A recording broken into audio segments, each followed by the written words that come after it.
Good morning, baristas. Today, we're gonna work on latte art. So we're gonna approach this as somebody that's never attempted it.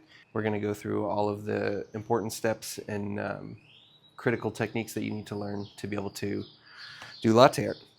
So we're gonna break this down into two parts. The first part is just steaming the milk, what it takes to get the right amount of foam and the right texture of foam to be able to pour a design. Part two will be actually pouring the design. So we're going to get started on part one, steaming milk, and we're going to break that down basically into three key components. Stretch first, make a vortex, and keep it incorporated. So we'll go through those one at a time and break that down, what that means. There's a couple of terms that we use that will be coming up that will make those three steps make a little more sense. But let's get started with stretching first. All right, so there's two parts to getting this milk how we need it to be for pouring latte art. You could call it making foam and making the milk hot. We typically refer to it as stretching and rolling. So stretching is where the tip of the steam wand is right at the surface of the milk, and it's going to be adding air to the milk, and that's what creates the foam. That's what we call stretching. Rolling is once we've created enough foam, then we just sink the tip of the steam wand a little bit further down below the surface, and then you're just heating the milk. So stretching and rolling. So key one we said is stretching first. We want to make sure we make all of the foam that we need right at the beginning before that milk gets too hot. If you create foam at the end, those little tiny bubbles that you're making are full of really hot air. And then there's a pressure difference inside the bubble and outside. So no matter how much you tap the pitcher to try to break it,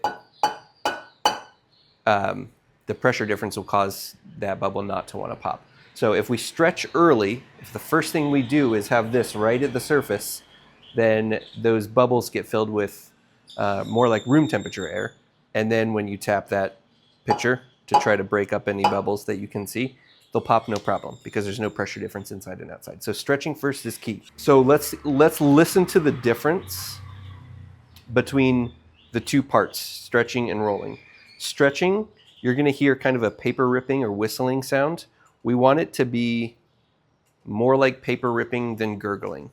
If you're getting gurgling, you're making bubbles that are too big. So listen to the difference in these noises. We're going to put the steam one all the way in. We're going to turn it all the way on, and then immediately to the surface. You hear that noise? It's kind of paper ripping. That's stretching. Once we've done that for 3 or 4 seconds, we can just sink it in just a tiny bit to stop that noise, and now we're just heating it. So we want to do the stretching right at the beginning, and then 3 or 4 seconds will give us enough foam to be able to pour latte art, and then we're just going to sink it in and roll it. So, key number one, stretch at the beginning. All right. Key number two was create a vortex. So basically what we want to do is we want this steam wand to be at an angle and off to one side in the steam pitcher. So the goal is to force all of that milk to spin in a circle, because any big bubbles you accidentally make will get sucked into that vortex in the middle and it will pop them. So you can control the speed of the vortex by how far over to the edge. So I usually put this kind of right in that cradle there in the point, and then if you rotate it out to the side, so this is all the way at the edge, it's going to spin your vortex really, really quickly. But you just rotate this towards the middle a little bit. Closer you are to the center, the slower that vortex will spin. So you want it to be spinning as fast as you can spin it without losing control of the milk. So you don't want it spinning right out of the pitcher or not be able to stretch. So we'll reposition this camera over the top and take a look and see what that looks like. All right, while we do this, also be listening for that stretching noise versus the rolling noise.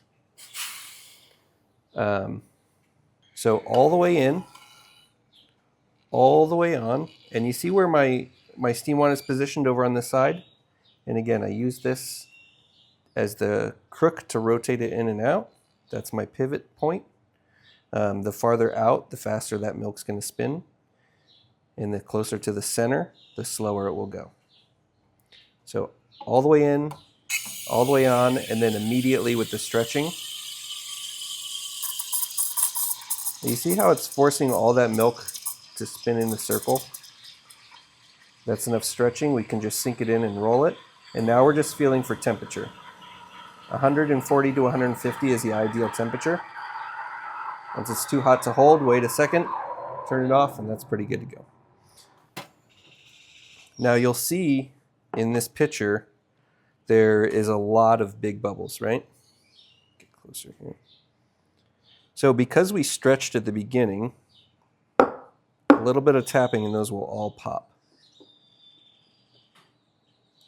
So if you've been to coffee shops before, you've seen the barista behind the bar doing this a whole bunch. That's to fix any visible bubbles. The goal is microfoam. If we have the right texture of foam, it's going to be a lot easier to pour the design. Microfoam is where the bubbles are so tiny that you can't see they're tiny. So this milk isn't perfect, but it's going to be good enough for us to pour something. So that was step 2, create a vortex. Step 3 is keep it incorporated. It's going to be kind of hard to see on camera here, but right now the surface of that milk is all shiny.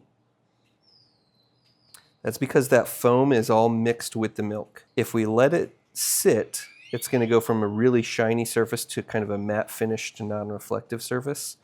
All of the foam has risen to the top of the milk.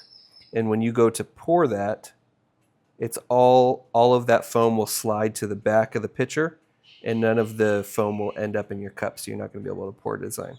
So the third key part of this is keeping it incorporated. Incorporated is when all of the foam is mixed with all of the milk, and when you go to pour it, it's all going to come out together. So make sure you're keeping it swirling. That's what's going to keep it incorporated right up to the point where you're ready to pour. All right, so those are the keys to the steaming half of this process of pouring latte art. So we want to stretch first, and remember, stretching is what's making the foam. So if you find that you've ended up with too much foam, if you're getting big white blobs coming out, you just need to stretch a little bit less. You need to have a little bit less foam in your pitcher when you're pouring.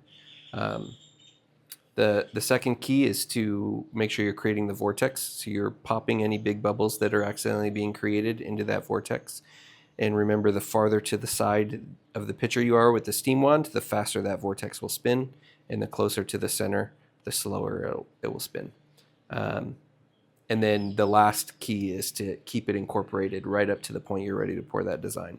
So make sure it's nice and shiny on top, keep spinning it, keep swirling it, keep all that foam mixed with all of the milk the whole time. Let's move on to actually pouring the design now, and we'll see the steps involved in the actual design pouring part of latte art. All right, we're gonna talk through this before we actually pour, because it's actually really difficult to talk and pour at the same time. So let's talk through the order of operations here. So when we pour, we're going to start slow and far away. It's a really good idea to practice with holding the cup in your hand and not leaving it on the counter.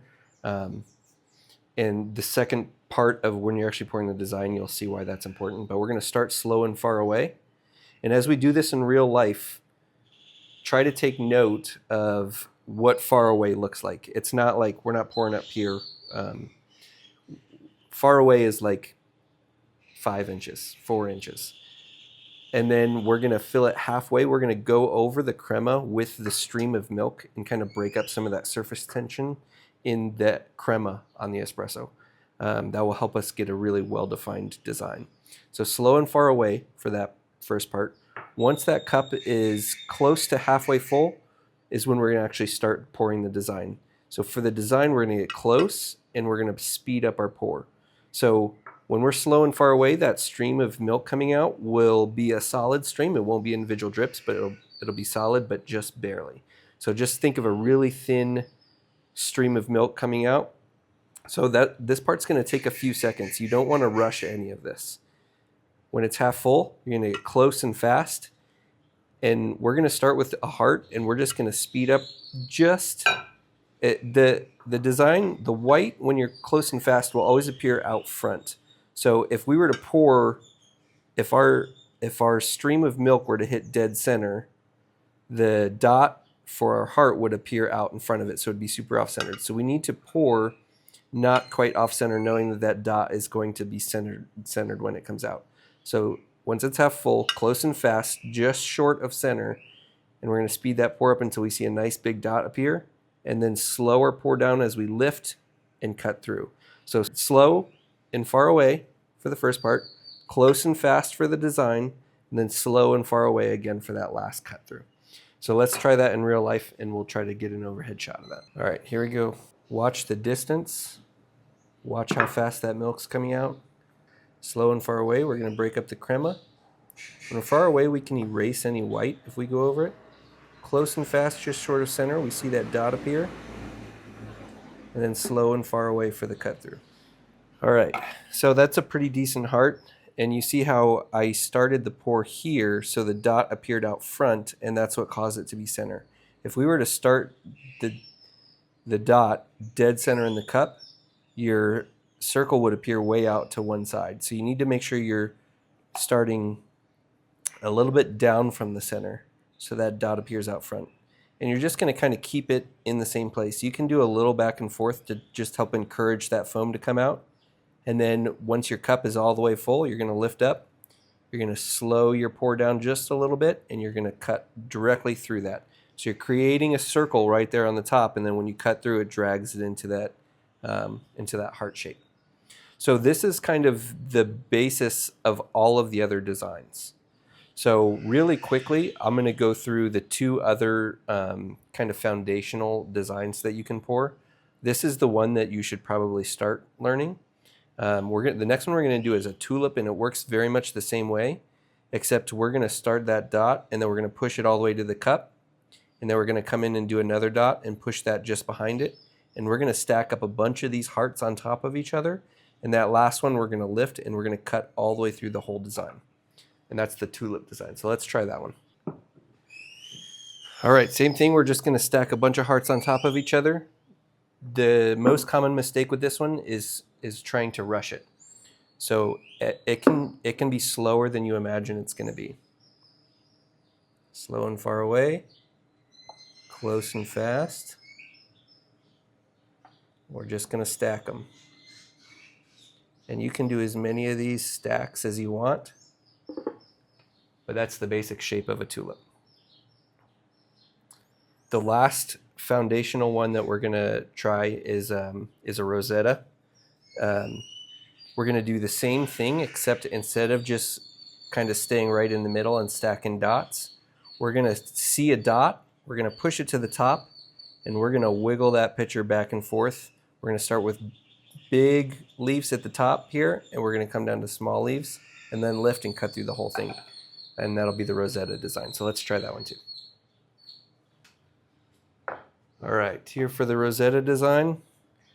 It's going to start the same, slow and far away. When we see the dot, we're going to push it to the top of the cup and start our shaking back and forth. Starting with big leaves, working towards small leaves. Slow and far away. Break up the crema. When it's half full, we get close and speed up.